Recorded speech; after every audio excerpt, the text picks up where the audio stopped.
Megastar Chiranjeevi గారు tongue అయితే slip అయితే అయ్యారు. ఎక్కడ అయ్యారంటే మాత్రం బ్రహ్మ ఆనంద బ్రహ్మ అని చెప్పి బ్రహ్మానందం గారు ఆ సినిమాకి స్పెషల్ గెస్ట్ గా ఈవెంట్ కి అయితే వెళ్లారు మన మెగాస్టార్ చిరంజీవి గారు. ఆ ఈవెంట్ లో అయితే తనైతే టంగ్ అయితే స్లిప్ అయితే అయ్యాడు. ఏం స్లిప్ అయ్యాడు, అసలు ఏమంత తప్ప మాట్లాడాడు, ఈ వీడియోలో డీటెయిల్ గా మాట్లాడుకుందాం. సో వీడియోలోకి అయితే వెళ్లే ముందు మ్యాటర్ లోకి అయితే వెళ్దాం. చిరంజీవి గారు అంటే ఇండస్ట్రీలో ఒక పెద్ద దిక్కనే చెప్పాలి. ఎందుకంటే తన ఫ్యామిలీ నుంచి చాలా మంది స్టార్ హీరోస్ ఉండడం వల్లనో, లేకుంటే తన ఫ్యామిలీని చాలా మంది హీరోస్ ఇన్స్పిరెన్స్ గా తీసుకోవడం వల్లనో లేదు కానీ ఇండస్ట్రీ చిరంజీవి అంటే ఒక ప్రత్యేకమైన పేరు అయితే ఉంటుంది. ఎంతమంది స్టార్ హీరోస్ ఉన్నా కూడా అలాంటి వ్యక్తి టంగ్ అయితే స్లిప్ అయితే అయ్యాడు. తన పర్సనల్ లైఫ్ ని, తన పర్సనల్ విషయాన్ని చాలా వాటిని బయట అయితే పెట్టేసి ఆ విధంగా టంగ్ అయితే స్లిప్ అయితే అయ్యాడు. మరి తన పర్సనల్ విషయం ఏం టంగ్ స్లిప్ అయ్యాడో ఒక 3 విషయాలు అయితే మీకైతే చెప్తాను. అంటే ఫస్ట్ వన్ వచ్చేసి అయితే మెగాస్టార్ చిరంజీవి గారు ఈవెంట్ లో మాట్లాడుతూ ఆ సరదాగానే టంగ్ అయితే స్లిప్ అయితే అయ్యారు. ఫస్ట్ పాయింట్ వచ్చేసి అయితే మెగాస్టార్ చిరంజీవి గారు నా తాతగారు ఒక రకుడు అని అయితే చెప్పడం అయితే జరిగింది. ఇది పర్సనల్ మ్యాటరే, తను చెప్పాల్సిన అవసరం కూడా లేదు. బట్ ఆ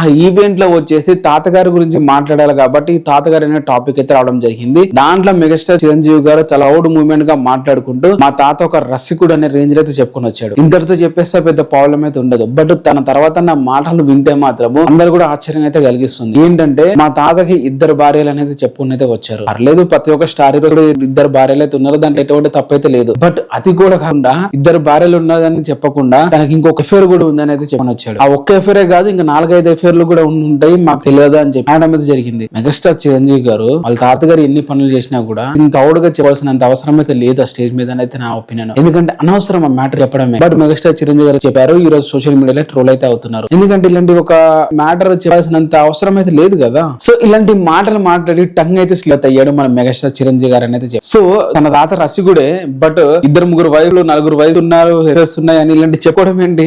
ఎన్టీ రామారావు గురించి జూనియర్ ఎన్టీఆర్ గారు తల రౌడ్గా మా తాత ఇదని చెప్పుంటే ఒక అర్థం ఉంది, కానీ ఇలాంటి 4-5 ఇల్లు మా తాత అని చెప్పుంటే దాంట్లో అర్థం ఏంటో నాకైతే అర్థం కాదు. మరి తాతగారిని ఇండస్ట్రీ ఎవరు తీసుకున్నారో తెలియదు. బట్ మాట్లాడుకుందాం తర్వాత టాపిక్. మనం మాట్లాడిన మాటలు కొంచెం కూడా ఆలోచించకుండా మాట్లాడినని చెప్పి అయితే నాకైతే అనిపించింది. ఎందుకంటే ఇంటెన్షనల్ గా అయితే మెగాస్టార్ చిరంజీవి గారు అలాంటి మాటలు మాట్లాడారు కదా, అంగే స్లిప్ అయ్యారు చిరంజీవి గారు అంటే మాత్రం అన్ఇంటెన్షనల్ గా మిస్టేక్ చేశారని అర్థము. సో ఈ విధంగా మెగాస్టార్ చిరంజీవి గారిని క్వశ్చన్ చేసే విధంగా నేనైతే మాట్లాడట్లేదు. ఈ ఒక్క విషయమే కాకుండా ఇంకో విషయం అయితే పీక్ అని అయితే చెప్పాలి. ఏంటి అంత విషయం పీక్ అంటే మాత్రం మీరు సోషల్ మీడియా మొత్తం, నేషనల్ మీడియా వరకు మొత్తం అంతా మాట్లాడుకుంటుంది ఒక టాపిక్. అది వచ్చేసి మెగాస్టార్ చిరంజీవి గారు తన హెయిర్ గా, తన వారసుడుగా ఒక కొడుకే ఉండాలి అని అయితే అనడం అయితే జరిగింది. మెగాస్టార్ చిరంజీవి గారు మాట్లాడుతూ మా ఇంటి నిండా ఆడపిల్లలే ఉన్నారు, ఒక లేడీ హాస్టల్ లాగా అయితే ఉంది. రామ్ చరణ్ గారికి కూడా ఆడపిల్లలు అంటే ఇష్టము, అండ్ ఆడపిల్లలంటే ఇష్టము, లెస్ట్ కూడా ఆడపిల్లనే కంటాడని చెప్పి భయంగా అయితే ఉంది. సో రామ్ చరణ్ నువ్వు లెస్ట్ దాకా ఒక మగపిల్లని నీయు, నాకు వారసు నీయు అని చెప్పి అయితే అనడం జరిగింది. ఈ రోజు పబ్లిక్ టాపిక్ అయ్యిందంటే మెగాస్టార్ అన్నగారి మాటలు తప్పేముంది? ప్రతి ఒక్కరు కూడా ఒక మగపిల్లనే కావాలని కోరుకుంటారు కదా. ఒక మగపిల్లాడే వారసుడుగా పనికొస్తారా, ఆడపిల్లల వారసుడుగా పనికిరారా? ఈ విషయం మీద క్లారిటీగా మీరు మాట్లాడేసి చెప్పుంటే బాగుంటుంది. ఎందుకంటే ఒక మగపిల్లాడే వారసుడుగా రావాలనేది అయితే చాలా అంటే చాలా తప్పు. ఆడవాళ్ళు కూడా రాజ్యాలు యుద్ధాలు చేసేటప్పుడు వాళ్ళు అంతగా ఆ యుద్ధాల్లో పార్టిసిపేట్ చేసేంత బలవంతంగా ఉండేవాళ్ళు కాదు కాబట్టి వాళ్ళు వారసులుగా ఖండించేవారు కాదు. అప్పుడు కూడా ఝాన్సీ లక్ష్మీబాయి లాంటి చాలా పెద్ద పెద్ద వాళ్ళైతే వారియర్స్ కూడా మనకైతే ఉన్నారు. సో మనకి వాళ్ళని అంత శక్తివంతంగా మనం చూసే వాళ్ళం కాదు.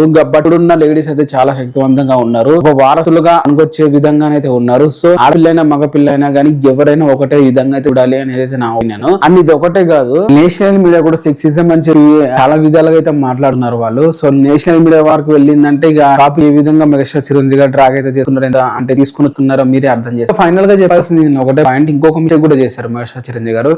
మాట్లాడుతూ ఫేస్ అని చెప్పబోయి ఎర్రి అని చెప్పి ఒక బూత్ వాడు అయితే వాడడం అయితే జరిగింది. సో ఇలాంటి మాటలు కూడా మిస్టేక్ లో కూడా మనం మాట్లాడకుండా ఉండాల్సింది ఒక ఈవెంట్ లో, పబ్లిక్ ఈవెంట్ లో అనేది అయితే నా ఒపీనియన్. మరి మీరేమంటారు దీని మీద కామెంట్ అయితే చేయండి. మరి మెగాస్టార్ చిరంజీవి గారు అన్న మాటలు ఎంత వరకు మీరు అంగీకరిస్తారు? మరి మెగాస్టార్ చిరంజీవి గారు అన్న మాటలు మీరు ఏకీభవిస్తారా లేదా కింద కామెంట్ అయితే చేయండి. వారసులుగా మగవాళ్ళే ఉండాలి, ఆడవాళ్ళు ఉండొద్దు అని చెప్పి మెగాస్టార్ చిరంజీవి గారు ఇండైరెక్ట్ గా అయితే చెప్పడం అయితే జరిగింది. తన మాటలు మీరు ఖండిస్తున్నట్లయితే కింద కామెంట్ అయితే చేయండి.